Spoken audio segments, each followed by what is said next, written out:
Hello बच्चों, आज हम आपके लिए लेके आए हैं द्विघात समीकरण पर आधारित भाषा वाले प्रश्न, जिनमें से एक प्रश्न है भिन्न संबंधित। ठीक है, भिन्न संबंधित प्रश्न बहुत सरल होते हैं, थोड़ा ध्यान देने की बात है।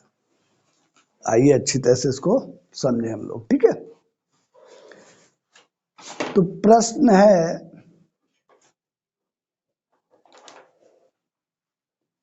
एक भिन्न है जिसका हर उसके अंश से एक अधिक है।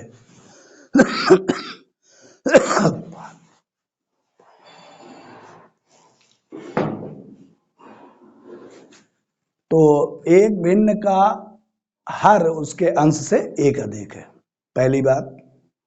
फिर दिया हुआ है इस भिन्न का 3 गुना उसके व्युत्क्रम के 2 गुने से एक कम है।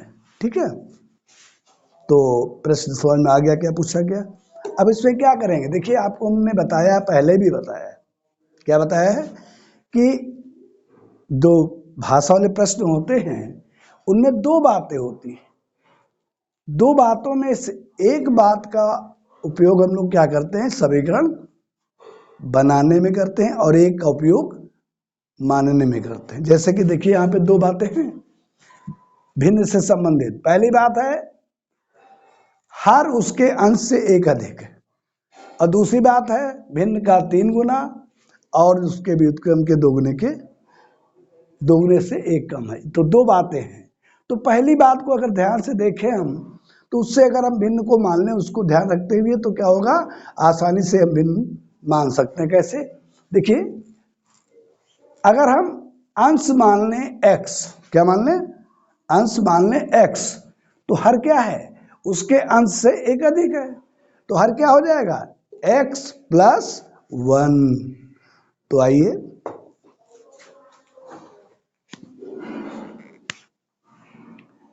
माना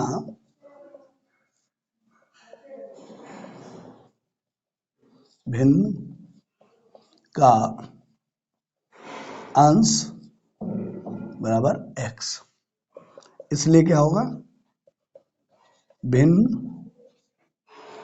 का हर क्या हो जाएगा, x प्लस 1। देखिए भिन्न का हर जो है अंश से एक अधिक है, तो हमने भिन्न को मान लिया, भिन्न में जो है अंश मान लिया क्या, x, तो हर क्या हो जाएगा, उससे एक अधिक यानी x प्लस 1 हो जाएगा। अब भिन्न क्या हो जाएगी हमारी,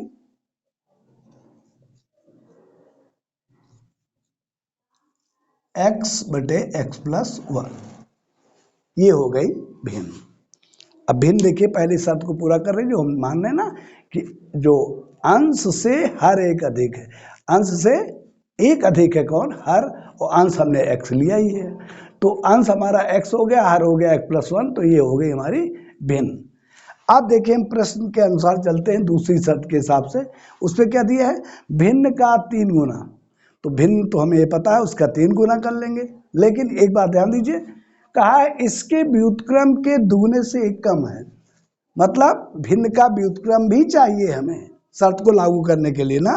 तो पहले हम क्या करेंगे, भिन्न का व्युत्क्रम लिखेंगे, भिन्न का व्युत्क्रम क्या होगा, किसी भिन्न का व्युत्क्रम क्या होता है, जैसे हम ले लें 3/4, तो इसका व्युत्क्रम क्या होगा, का व्युत्क्रम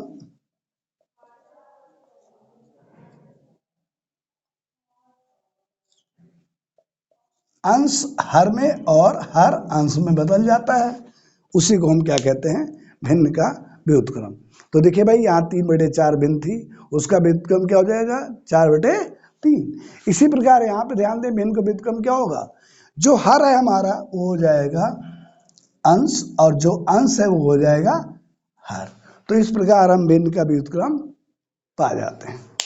अब शर्तानुसार जो दूसरी शर्त है उसको ध्यान रखते हुए शर्तानुसार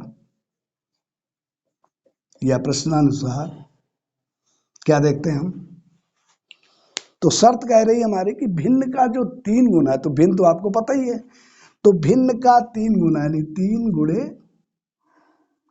भिन्न, यानी भिन्न का 3 गुना बराबर है किसके, इसके व्युत्क्रम के 2 गुने से 1 कम, यानी इसका व्युत्क्रम का 2 गुना, तो 2 गुणे भिन्न का व्युत्क्रम से 1 कम।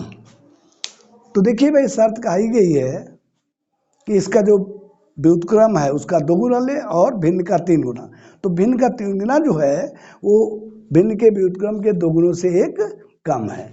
तो अब हमने इस शर्त को भाषा में और जैसा कि दिया उसे हमने लिख लिया। अब क्या करेंगे, भिन्न और भिन्न का व्युत्क्रम की जगह पे उनको लिखेंगे। तो भिन्न क्या है, पहले तो लिखेंगे 3, फिर इंटू भिन्न क्या है, फ्रैक्शन क्या है, x upon x plus 1 equal to 2 into भिन्न का व्युत्क्रम जो है, इनवर्स जो है, रेसिप्रोकल जो है वो क्या है, x प्लस 1 अपान x माइनस 1। अब इस शर्त को हमने लागू कर दिया। अब शर्त को लागू करने के बाद हम क्या करेंगे, सरल करके समीकरण बनाएंगे, ठीक है। और जब समीकरण बनाएंगे तो आप देखेंगे क्या मिलती है, वो तो अभी देखेंगे क्या कैसी समीकरण मिलती है। तो गुणा करें तो देखिए यहाँ पे 3 का गुणा इस भिन्न से है, और जैसा कि आप जानते हैं कि भिन्नों में गुणा जो आपस में होता है अंश का अंश से, हर का हर से। अब आप कहेंगे 3 में हर नहीं दिखता, तो दिख गया, किसी भी संख्या का अगर हर नहीं दिखा, किसी भिन्न का हर नहीं लिखा, वो 1 होता है। तो अंश का अंश से गुणा करेंगे, हर का हर से गुणा करेंगे, तो मिलेगा 3x ऊपर ना, और नीचे 1 से जब इंटू करेंगे तो क्या मिलेगा, x प्लस 1। ये तो बाई तरफ हो गया। दाई तरफ देखते हैं, अब 2 का गुणा अंश से होगा, ये 1/2 है, 2 का गुणा x प्लस 1 से, 1 का गुणा x से। जब 1 का गुणा x से करेंगे तो x होगा, ऊपर 2 से गुणा करेंगे तो हो जाएगा 2x, और प्लस 1 से करेंगे तो प्लस 2 माइनस 1।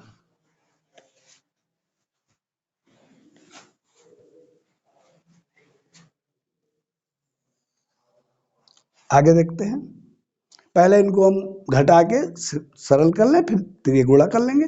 तो बाईं तरफ मिला हमें 3x upon x plus 1 equal to, अब इसको घटाएंगे, घटाने का तरीका आप जानते हैं, नहीं जानते तो फिर समझ लें, बहुत सरल तरीका। जब 2 भिन्नों को घटाना है, जोड़ना हो, तो बहुत आसान तरीका। क्या करना चाहिए हमें, दोनों भिन्नों के हरों का गुणनफल पहले नीचे लिखना चाहिए, ठीक है। फिर पहले भिन्न का अंश और दूसरे भिन्न का हर का गुणा होना चाहिए। तो इसका गुणा करेंगे तो आपको क्या मिलेगा, 2x प्लस 2, 2x प्लस 2।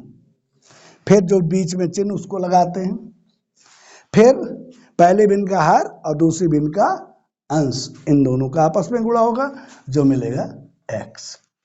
तो ये इस प्रकार हमें 3x upon x plus 1 equal to 2x और माइनस x, ये सजाती राशियां हैं, ठीक है, लाइक टर्म्स हैं, इसलिए इनको आपस में हम घटा कर लेंगे। तो क्या मिलेगा, 2x में से एक x निकालोगे x मिलेगा, प्लस 2 अपान x। तो इस प्रकार सरलतम रूप में जो दायां पक्ष है वो हमको एक भिन्न के रूप में मिल गया, इधर भी एक भिन्न है। आप जानते हैं जब दोनों पक्षों में यानी बाएं पक्ष और दाएं पक्ष में सिंगल फ्रैक्शन हो, यानी एक एक भिन्न हो, तब हम क्या करते हैं, तिर्यक गुणा करते हैं। तो ध्यान दें, तिर्यक गुणा का जो शर्त है उसकी क्या शर्त है, बराबर के बाईं ओर केवल एक ही भिन्न होनी चाहिए, ठीक है, और बराबर के दाईं तरफ भी केवल एक ही भिन्न होनी चाहिए। ऐसी स्थिति में हम पहली भिन्न का अंश दूसरी भिन्न का हर आपस में गुणा करते हैं, बराबर पहली भिन्न का हर और दूसरी भिन्न का अंश, गुणा करके बराबर मिलता है। ये तिर्यक गुणा का नियम है। तो आइए तिर्यक गुणा करते हैं। जैसा कि हमने पहले बात कर रखी है, गुणा करते समय हमें ये ध्यान देना होता है कि बाईं तरफ जो चर राशि का गुणनफल हम करते हैं आपस में, वो बड़ा आ रहा है, यानी पहले वाले से बड़ा आ रहा है कि दूसरे वाले से बड़ा आ रहा है। हालांकि इसमें कोई हार्ड एंड फास्ट रूल नहीं है कि आप पहले भिन्न के अंश और दूसरे भिन्न के हर का गुणा पहले करें। चाहे तो पहले इसका गुणा करें या इसका, किसी एक का पहले गुणा कर लें, ठीक है, और बराबर के बाद दूसरी भिन्नों का, दूसरी राशियों का गुणा करें, जैसा कि दिखाया गया। ठीक है, तो यहाँ पे हम देख रहे हैं अगर इसका इससे गुणा करते हैं तो मिलता है हमको क्या, 3x²। देखो 3x का x से करेंगे 3x² मिलेगा। अब इधर जब गुणा करेंगे आपस में तो चर से होगा तो x² मिलेगा। तो इधर एक x² मिलता है, हम केवल x² की बात कर रहे हैं, और इधर 3x² मिलता है। तो अगर हम इसको पहले गुणा कर लेते हैं बाईं तरफ आ जाता है। बाईं तरफ जब ज्यादा वाली राशि आएगी, ज्यादा गुणक वाली, तो उधर से लाएंगे तो प्लस ही रहेगा। ये ध्यान देने की बात है। हालांकि कोई भी इधर उधर गुणा करेंगे तो अगर थोड़ा इधर कम है उधर ज्यादा है तो ट्रांसफर करोगे तो क्या होगा, इधर ऋणात्मक हो जाएगा, तब भी हम उसको ऋण चिन्ह हटाएंगे तो एक स्टेप बढ़ेगा। बस इसलिए मैं कह रहा हूँ कि ये बात ध्यान दे के अगर आप त्रिय गुणा करते हैं तो क्या होता है, थोड़ा मतलब आसान रहता है, एक स्टेप आपका बच जाता है। ठीक है, तो आइए चलते हैं, देखते हैं। तो हम पहले गुणा करेंगे 3x का x से, तो क्या होगा 3x²। अब इसका गुणा आप पहले लिख लें फिर कर लें, थोड़ा आसान रहेगा। क्योंकि देखिए अगर थोड़ा लिखना ज़्यादा हो जाए और काम सरल हो तो ठीक, उसी प्रकार जैसे रास्ता में ज़्यादा जाना हो लेकिन रास्ता सही हो, और एक रास्ता कम जाना पड़ता है लेकिन रास्ता खराब है, तो उस खराब रास्ते से थोड़ा ज़्यादा रास्ता हमें चलना अच्छा रहता है। ठीक है, तो इसीलिए हम क्या करेंगे, इनको पहले गुणा के रूप में लिख लेंगे और फिर आराम से गुणा करेंगे। ठीक है, 3x² ये आपका बाईं तरफ था। अब हम क्या करेंगे, गुणा करेंगे तो पहले इस राशि से यानी x से इन दोनों का गुणा कर लेंगे। अब यहाँ पे देखिए कहीं माइनस का कोई चिन्ह है नहीं, इसलिए जितने भी गुणनफल के बाद पद आएंगे सब पॉजिटिव होंगे। ठीक है, तो x का x से x², फिर x का 2 से +2 से +2x, इसके बाद आप 1 से करेंगे। ठीक है, तो 1 का x से तो 1x यानी x, 1 का 2 से प्लस तो क्या आएगा +2। इस प्रकार हम आसानी से दाएं पक्ष का गुणा कर लिया। ठीक है, ब्रैकेट खोल लिया। अब हम क्या करेंगे, यहाँ पे देखिए दो कैसे लाइक टर्म्स दिख रहे हैं, सजाती पद दिख रहे हैं, तो इनको हम इकट्ठा कर लें। ठीक है, तो 3x² = x² + 3x + 2। अब हम पक्षांतर करके सब बाईं तरफ लाएंगे, क्योंकि आप जानते हैं द्विघात समीकरण मिल गई हमें, और द्विघात समीकरण में सभी पद बाईं तरफ होते हैं, दाईं तरफ केवल शून्य होता है, 0 होता है। ओके, तो आइए ले जाए, तो 3x² - x² - 3x - 2 = 0। अब राइट साइड में कोई भी टर्म्स नहीं है इसलिए यहाँ पे 0 होगा। ओके, अब बात करते हैं हम लोग कि देखिए यहाँ पे x² और x² तो सजाती पद है, बीच में माइनस यानी घटाना है। ठीक है, एक बात और ध्यान दें, पक्षांतर का रूल जानते ही हैं, अगर एक पक्ष से दूसरे पक्ष में किसी राशि को ले जाते हैं तो उसका चिन्ह परिवर्तित हो जाता है, बदल जाता है। जैसे देखो सारे पद प्लस में थे, जब हमने बाईं तरफ लाए सारे पद माइनस हो गए। ठीक है, तो आप सब जानते हैं। चलिए घटाते हैं, तो 3x² में से x² घटाएंगे 2x², बाकी कुछ करना नहीं, 3x - 2 = 0। तो ये आपको एक द्विघात समीकरण मिल गई जो सरलतम रूप में है। अब हम क्या करेंगे, इसको हल करेंगे। हल करने की जो विधियां हैं उनमें से आपके पाठ्यक्रम में एक गुणनखंड विधि है और दूसरी सूत्र विधि है। अब यहाँ पे आप बाउंड नहीं हैं, चाहे तो गुणनखंड विधि से हल करें, चाहे तो बोलो सूत्र विधि से हल करें। तो यहाँ पे जैसा देख रहे हैं उसके आधार पे हम देखते हैं गुणनखंड करना बहुत सिंपल है, आसानी से गुणनखंड करके हम लोग कर सकते हैं। तो गुणनखंड करने में देखिए भाई क्या करेंगे, यहाँ -2 है चर पद और ये x² का गुणांक +2 है, तो पहले इन दोनों का गुणा करेंगे आपस में चिन्ह से, तो आएगा -4। अलग रफ कॉलम में लिखते हैं समझने के लिए। अब -4 आया। अब ऐसी दो संख्या में पता करना है जिनको माइनस है, घटाने पे क्या आ जाए, बोलो भाई, बीच का नंबर चिन्ह छोड़ के, यानी 3 आ जाए, यानी घटाने पे 3 आवे और गुणा करने पे यानी मल्टीप्लाई करने पर क्या आना चाहिए, 4। तो अब समझ गए होंगे ये केवल दो ऐसी संख्या है, केवल क्या है, 4 और 1, यानी 4 और 1 ऐसी दो संख्याएं हैं जिनका गुणा करेंगे, गुणा करने पे 4 आएगा और घटाएंगे तो 3 आएगा। इसका मतलब जहाँ 3 लिखा है वहाँ पे 4 माइनस 1 यानी 4 माइनस 1 लिखेंगे। ओके, अगला स्टेप, ठीक है। तो गुणनखंड करने का अगला स्टेप 4 माइनस 1 एक्स माइनस 2। बस केवल हमने परिवर्तन जो किया, ध्यान दीजिए, ये देखो, इसकी जगह पे हम ऐसी दो संख्या रखते हैं, अगर यहाँ पे माइनस तो माइनस करने पर ये अंक आ जाए, ठीक है। अगर प्लस होता है यहाँ तो प्लस करने पे लाते हैं ना। तो देखो, अब इसको ब्रैकेट खोलेंगे तो आपको क्या मिलेगा, -4x और प्लस x, यानी -3x ही होगा अंत में, ठीक है। तो कुल मिला के हमें गुणनखंड करने का तरीका जो पता है उसी का अनुसरण करेंगे। इस प्रकार हम आगे बढ़ेंगे और बढ़ करके आगे क्या करेंगे, हम गुणनखंड पूरे कर लेंगे। गुणनखंड जब हो जाएंगे तो फिर हम x के जो अज्ञात राशि है जिसको हमने अंश माना है उसको हम पता करेंगे आसानी से, ठीक है। तो चलिए, हमारे पास स्पेस नहीं इसलिए इसको इरेज कर रहे हैं।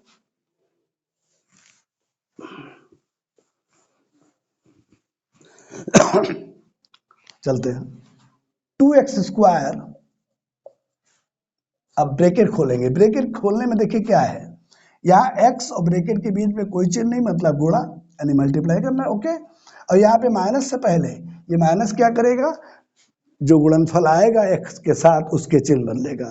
तो देखिए x प्लस है और सॉरी x प्लस है, 4 भी प्लस है और सेम साइन दोनों के हैं, एक जैसे चिन्ह है तो उनका गुणा क्या होगा, प्लस होगा। तो जब गुणा करेंगे तो आएगा 4x, लेकिन ये पहले बाईं तरफ इसके माइनस है, चिन्ह बदल जाएगा तो आ जाएगा -4x। अब चलिए x का -1 से मल्टीप्लाई करते हैं तो मिलता है -x, और ये माइनस क्या कर देता है, प्लस। अब देखिए, हमको समीकरण में 3 पद थे और 3 से हमारे 4 पद बन चुके हैं, ठीक है। अब इनमें दो दो पदों को लेकर के कॉमन लेंगे। तो इन दोनों पदों में देखो क्या कॉमन है, 2 कॉमन है और एक x कॉमन है। इधर कॉमन लेंगे तो x बचेगा, इधर 2 कॉमन लेंगे तो 2 दूना 4, 2 बचेगा, x कॉमन ही है। अब इन दोनों में आपको दिखता है कुछ नहीं कॉमन, लेकिन ऐसा नहीं होता, 1 सब में कॉमन होता है, यानी 1 से सबको हम डिवाइड कर सकते हैं ना। तो इस प्रकार हम देखते हैं 1 कॉमन लें तो इस प्रकार वही मिलेगा, ठीक है। कॉमन लेने के बाद हमें देखना चाहिए कि जो कॉमन लेने के बाद बचती हैं राशियां वो सेम है या नहीं। अगर सेम है तो ठीक है, नहीं है सेम तो समझना चाहिए कहीं हमने गलत किया है। तो यहाँ फिलहाल सेम है। अब क्या करेंगे, देखिए अब 2 पद मिल गए आपके, 2 टर्म्स हो गए, एक ये और एक ये। ध्यान दें, जो पद होते हैं प्लस या माइनस से अलग होते हैं, ठीक है। गुणा में चाहे इतनी राशियां लिखी हूं, प्लस या माइनस का कोई चिन्ह बीच में नहीं, तो एक ही पद समझा जाएगा, ठीक है। तो चलिए देखते हैं इन दोनों में क्या कॉमन है, x - 2। इधर क्या बचा, इस कॉमन लेने के बाद 2x, और इधर ये कॉमन लेने के बाद क्या बचा, +1 = 0। इस प्रकार देखें तो हम गुणनखंड कर चुके हैं, जो आया हुआ बहुपद था समीकरण में। अब हम क्या करेंगे, 2 मान निकालेंगे, ठीक है। इसके बारे में हमने बात की थी, एक बार फिर मैं देखता हूँ, आपको बताता हूँ, समझाता हूँ कि देखिए 2x की कोई वैल्यू होगी जिसमें 2 माइनस करेंगे कोई गिनती आएगी, नंबर आएगा। इसी प्रकार x की वैल्यू रख करके 2 से मल्टीप्लाई करेंगे, फिर 1 ऐड करेंगे तो कोई नंबर आएगा। लेकिन इनके बीच में गुणा का चिन्ह है, यानी कोई चिन्ह नहीं तो गुणा का चिन्ह है। 2 संख्याओं का गुणा 0 हो सकता है, ये मैंने बात की थी पहले, फिर मैं आज बता रहा हूं, हो सकता है। कब, शर्त है इसकी, क्या शर्त है, इन दोनों राशियों में से एक अगर शून्य है, 0 है, तो 2 राशियों का गुणा क्या हो सकता है, 0 हो सकता है। समझ गए होंगे, 2 संख्याओं का गुणा 0 तब हो सकता है जब दोनों में से कम एक शून्य अवश्य हो, एक जीरो अवश्य हो। अगर दोनों शून्य है तब भी गुणा हो जाएगा जीरो ना। लेकिन हमें ये तो नहीं कन्फर्म दोनों जीरो है नहीं, लेकिन ये तो कन्फर्म है कि एक इनमें से जरूर अब जीरो है, तभी ये गुणनफल जीरो आया। तो हम मान लेते हैं ये जीरो है, तो कहेंगे यदि x minus two equal to zero, तो यानी तब आपको मिलेगा क्या, x इक्वल टू टू। एक तो ये आपको वैल्यू मिल गई, ठीक है। अब देखते हैं दूसरे जो यानी हो सकता है ये जीरो ना हो, ये जीरो हो, तो पुनः लिखेंगे। और यदि 2x plus 1 equal to zero, तो 2x इक्वल टू माइनस 1 पक्षांतर करेंगे, लीनियर इक्वेशन है, यानी कि ये क्या है, रैखिक समीकरण। इसको हल करना आप जानते हैं पक्षांतर विधि ना। अब क्या करेंगे, 2 को उधर ले जाएंगे। अब देखिए यहां पर द्विघात समीकरण बनी थी, इसको हमने हल किया। हल करने के बाद मैंने देखा चर राशि x के दो मान मिले। वैसे आप जानते हैं, जैसे क्या जानते हैं कि द्विघात समीकरण के दो मूल होते हैं, अर्थात द्विघात समीकरण में आई हुई जो चर राशि होती है उसके दो मान होते हैं। तो यहाँ पे भी दो मान निकल के सामने आ रहे हैं, एक x की वैल्यू 2 आ रही है और एक x की वैल्यू -1/2 आ रही है। देखिए अगर ये भाषा वाला प्रश्न न होता तो दोनों आंसर हमारे क्या थे, ठीक थे और लिख देते, ओके।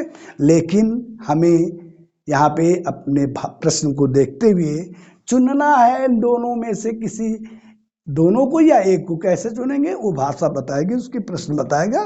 तो प्रश्न में क्या है, x क्या है, अंश है। तो अंश क्या हो सकता है, पूर्णांक ही तो होगा। बोलो भाई, अभी हो सकता है प्लस का हो लेकिन माइनस का, लेकिन होगा पूर्णांक ना। तो ये तो हमारा मान ग्राह है, मतलब यानी इसको हम ले सकते हैं, ठीक है। लेकिन ये इस मान को जो देखिए, इसको हमें छोड़ना पड़ेगा। क्यों, देखिए x जो है अंश है, और अंश में खुद देख रहे हैं भिन्न आ गई है, ठीक है। तो अंश एक पूर्णांक होता है, हर एक पूर्णांक होता है, जो हमने यहाँ पे माना है भिन्न है। तो इस हिसाब से ये क्या है, ये मान हमारे लिए उचित नहीं है, ठीक नहीं हमारे प्रश्न के हिसाब से। तो इसको हम लिख देंगे छोड़ने पर, इस मान को हम छोड़ रहे हैं, ठीक। क्यों छोड़ रहे हैं आप समझ में आ गया आपको, बोलो भाई। तो इसलिए इसको छोड़ देंगे तो हमारे पास केवल एक मान मिलता है, वो कौन है, 2 यानी कि 2। तो इसको ध्यान रखते हुए क्या है, हम भिन्न को पता करेंगे। तो लिखेंगे अतः भिन्न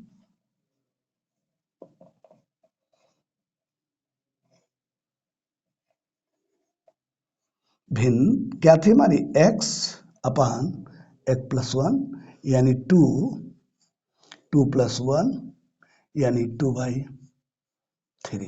यही आपका जवाब है, सही, ठीक है। ये आंसर है इस प्रश्न का। तो इस प्रकार हम भिन्न को आसानी से प्राप्त कर लेते हैं। तो ये भिन्न संबंधी प्रश्न था, जिसमें दो बातें दी गई थी। मैंने कहा ना कि सभी द्विघात समीकरण में दो बातें आपको मिलेंगी। हाँ, कभी कभी क्या होता है एक बात छिपी रहती है और एक बात स्पष्ट दिखाई पड़ती है। तो ऐसी स्थिति में छिपी हुई बात को आपको ध्यान रखना पड़ेगा। अब दो शर्तों में से एक शर्त का इस्तेमाल हम किसमें करते हैं, मानने में।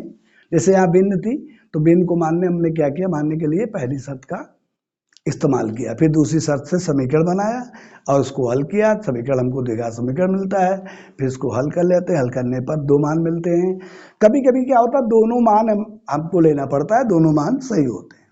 लेकिन उस प्रश्न के आधार पर हम देखेंगे, इस बात का निर्णय हम प्रश्न को देखते हुए करेंगे कि ये x का या चर राशि का जो मान आया है वो हमारे लिए उचित है या नहीं है।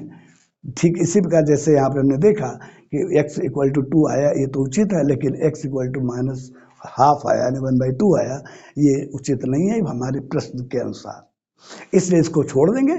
तो फिर इस मान को लेकर के हमें आसानी से भिन्न प्राप्त हो जाती है, और वो क्या मिलती है, 2/3, ठीक है।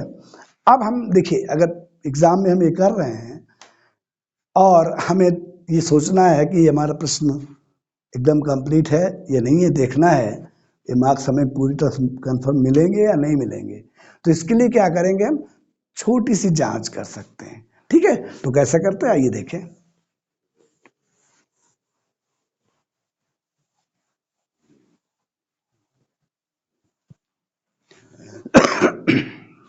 सॉरी।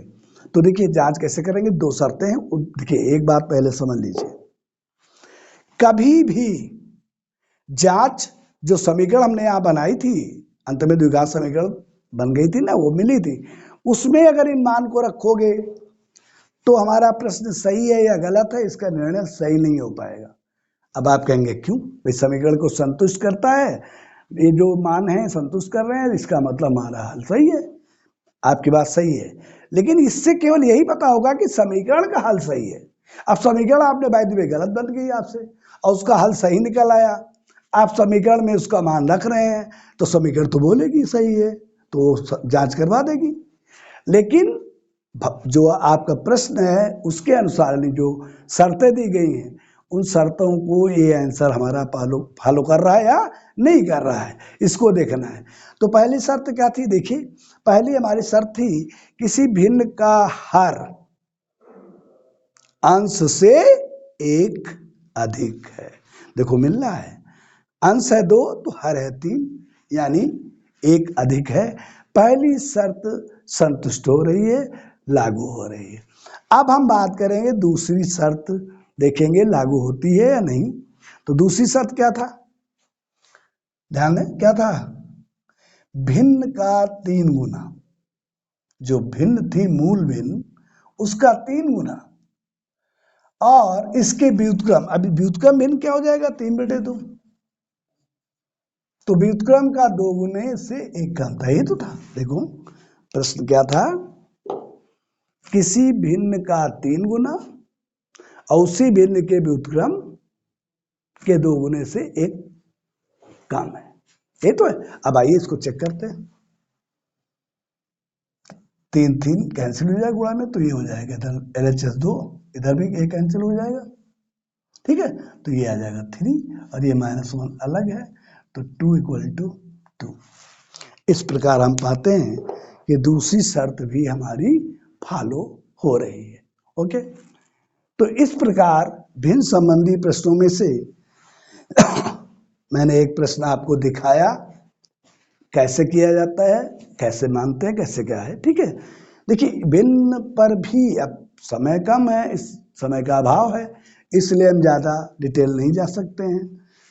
अब सब पढ़ चुके हैं आप लोग, इसमें आपने देखा होगा ऐसे प्रश्न और भी आते हैं कि भिन्न के अंश हर में संबंध बता दिया पहली शर्त में, फिर दूसरी शर्त में बता दिया कि अंश और हर दोनों में या एक में इतना जोड़ दो तो भिन्न का मान ये हो जाता है, या अंश में जोड़ो 1 और हर में 2 घटाओ, ऐसा करके या ऐसे ही कुछ करके भिन्न नई भिन्न ये मतलब ये प्राप्त होती है। ऐसा करके बहुत से क्वेश्चन बनते हैं जिनको आप आसानी से हैंडल कर सकते हैं। ओके, तो इस प्रकार ये प्रश्न समाप्त हुआ।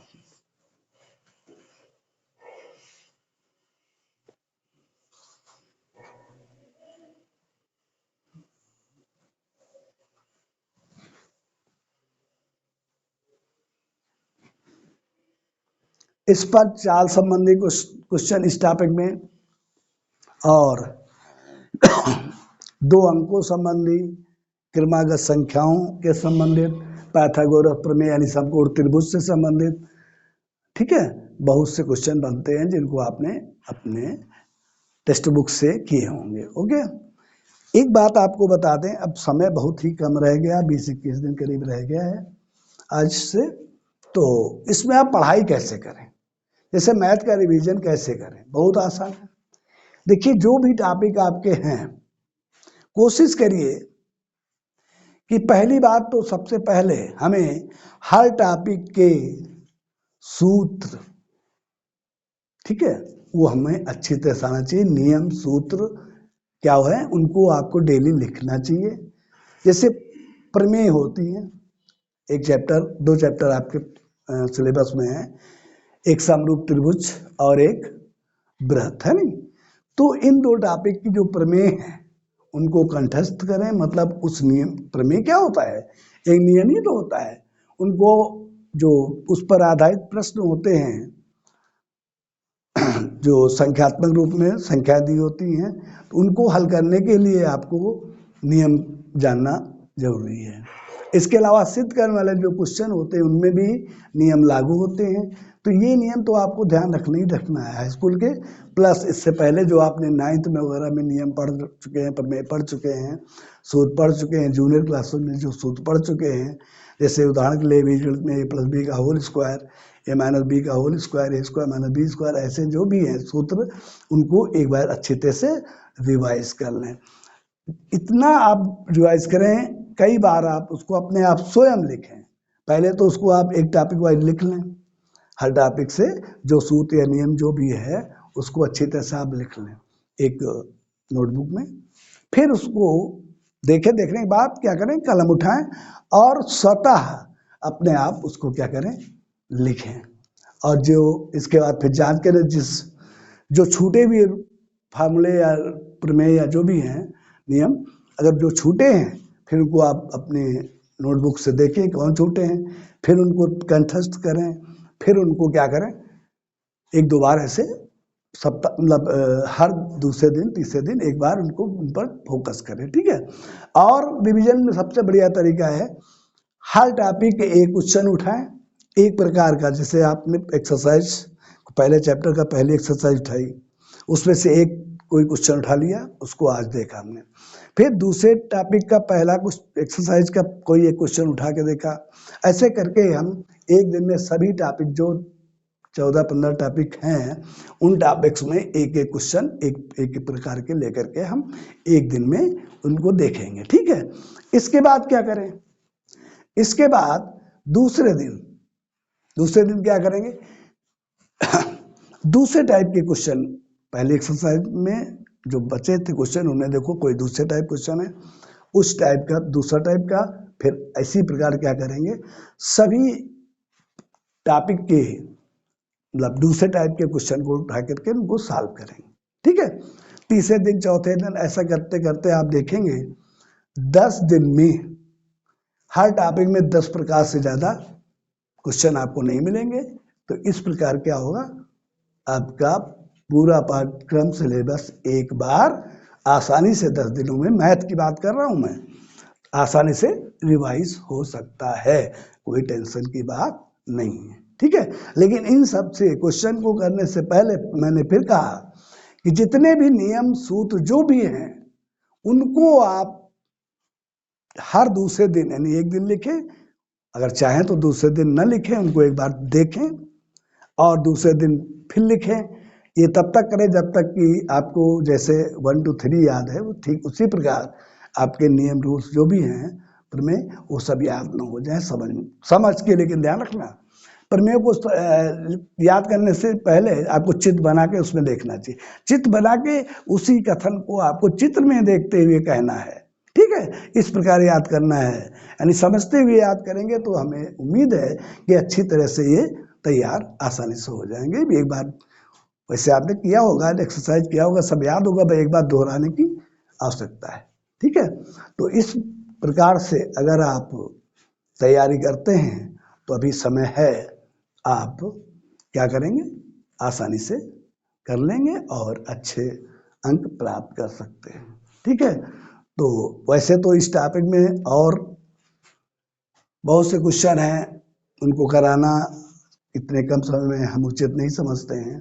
जो भी किया है उसको आप दोहराते रहिए। जैसे मैंने कहा, इसी टॉपिक बात कर लीजिए।